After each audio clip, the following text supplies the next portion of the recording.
Yeah, just agree with that TheraICE knee ice pack compression sleeve. So this, if you're looking for just some support, you could get a regular knee sleeve, or if you need a heavy duty, you get like a knee brace with like hinges on it.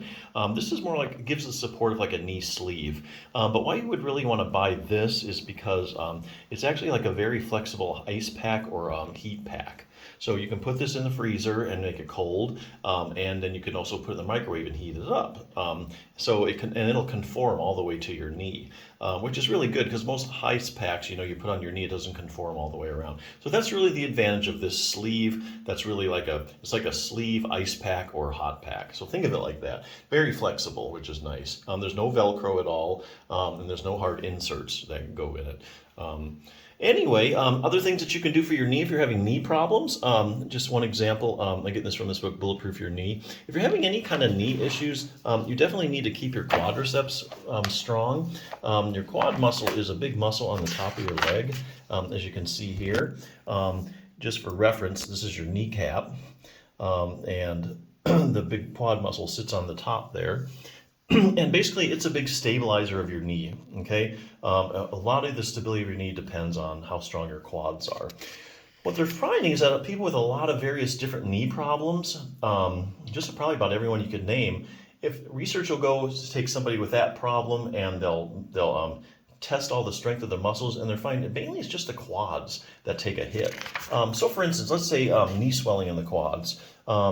Here, another study demonstrated that even if you have as little as 20 milliliters of fluid in your knee, which is just over a tablespoon, it's enough to decrease the strength of your quadriceps muscle. So if you've injured your knee or if you have any kind of chronic swelling, you're very much at risk to have decreased quad strength, which in turn will decrease the stability of your knee. It's hard to get pain-free and hard to get better if you don't have good knee stability, because what you do is you get that excessive motion, things get stressed that aren't, and it just takes a while longer to get better.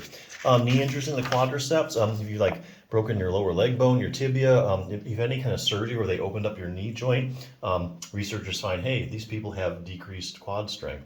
Ligament injuries, this one makes sense. Anterior cruciate ligament, that'd be like your ACL. You've heard of that, football players. Here's one study looked at people who have completely ruptured their ACL. Strength was decreased, quad strength was decreased 25 to 30%. That's a huge chunk out of your knee stability, and you're trying to walk around and get better. It's just, you just need to get your quad stronger to get there. Posterior cruciate ligament, medial collateral ligament, these are all ligaments around your knees. And so researchers take, let's say, a group of people with medial collateral knee ligaments. They check the strength of all the muscles. Hey, the quadriceps is the big one that takes the hit. Knee pain in the quadriceps. If you have chronic knee pain, it probably puts you at risk for decreased quad strength. Here's a really good one: knee arthritis in the quadriceps. So if you go Google knee arthritis and quadriceps, you're going to find that basically the research is pretty solid. Most people that have knee arthritis have decreased strength of their quadriceps muscle. Likewise, there are lots of studies, like randomized controlled trials, actually showing you that if you take a group of people with knee arthritis and you strengthen their quadriceps muscle, knee pain starts to go away. And the other thing they find too, the people with the stronger the quadriceps strength, people with the strongest quads have the least progression of their knee arthritis. So there's a lot of reasons to be strengthening your quads if you have knee arthritis. Patellofemoral pain syndrome, and the list just goes on and on. It's amazing. So definitely any kind of knee problem, even if it's just pain and you don't know exactly what the problem is, do at least one exercise to strengthen your quads. Fine-tune control over your knee. I think here they're mainly talking about your hip muscles.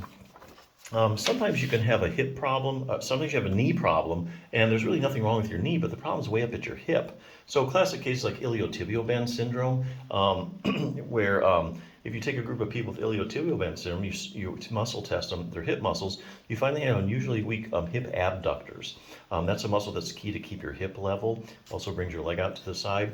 And here again, likewise, just like with the knee arthritis, you take a group of people with iliotibial band syndrome and you strengthen their hip abductors, the iliotibial band syndrome starts to go away. So it's really kind of remarkable.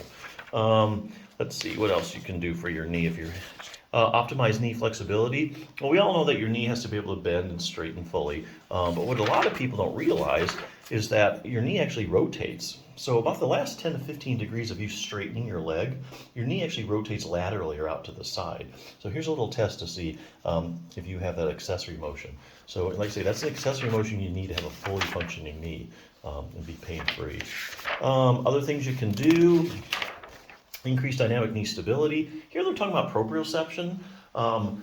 So for instance, if I turn off the lights, you would probably be able to tell me whether your knee was bent or straight. And that's because you have these little joint receptors and receptors in the muscles constantly give your brain feedback as to where your knee is. There again, this is your position sense. When they go around looking at people with various knee problems, they find that proprioception really isn't what it should be. It's not like you can't, like I don't know where my knee is, but it's just decreased. It's not really what it's supposed to do. And that has a lot to do with reflexes. You got to know where your knee is in order to, contract it. Like let's say you step off a curb, you're going to jar your knee. Well, you need to know exactly where your knee is so you can suddenly contract your quads and stabilize your knee before it hits the ground so you don't injure your knee. So stuff like that. But yeah, there's a lot of stuff you can do actually for knee pain. But hey, nothing's as quick as putting on, some heat or ice. That usually makes it feel better. This will give you a little bit of support as well. So definitely good little sleeve. Check it out.